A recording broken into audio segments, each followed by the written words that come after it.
நாராயண.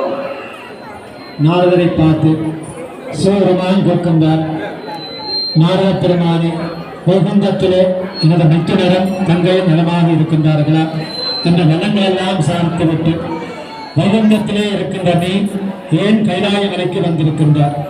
நாரதர் சென்ற இடமெல்லாம் சில பேரை பார்த்தா சொல்லுவார்கள், நீ நாரத பேரை பார்த்துட்டு போயிட்டார். ஒரு குடும்பத்தில் வந்தால் ஏதாவது குழப்பத்தை பண்ணிட்டு போனால் நாங்கள் பொதுவாக சொல்வது இந்த நாரத வேலையை பார்த்துட்டு போயிட்டேன். அதுக்கு வந்து சிவபெருமான் நாரதரை பார்த்து கேட்கின்றாரா, ஏன் நாரத பெருமானே, வைகுந்தத்திலே உன்னுடைய வேலை இல்லையா? ஏன் கைலாய மலைக்கு வந்திருக்கின்றார்?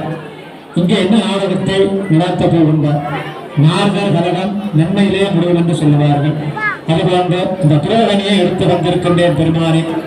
இதை நான் சாப்பிடுவதை விட உலகத்தை காத்திருக்கின்ற பார்வதி பரமேஸ்வரனாக விளங்குகின்ற எம்பெருமான் நீங்கள் சாப்பிடுவதால் சாலைக்கு வந்தது. அதற்காகத்தான் நான் வைகுண்டத்திலே இருந்து கைலாய மலைக்கு வந்திருக்கின்றேன் என்று சொல்லி அந்த பழத்தினை சிவனிடத்திலே கொடுக்கின்றார், சிவபெருமானத்திலே கொடுக்கின்றார்.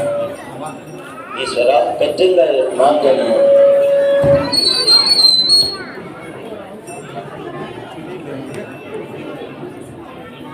கொடுத்தவுடன் சிவபெருமான் நாரத பெருமானை பார்த்து கேட்கின்றார், ஒரு கனியை கொண்டு வந்து இந்த பரமேஸ்வரனுடைய குடும்பத்திலே ஏதோ குழப்பத்தை ஏற்படுத்த போகின்றார்.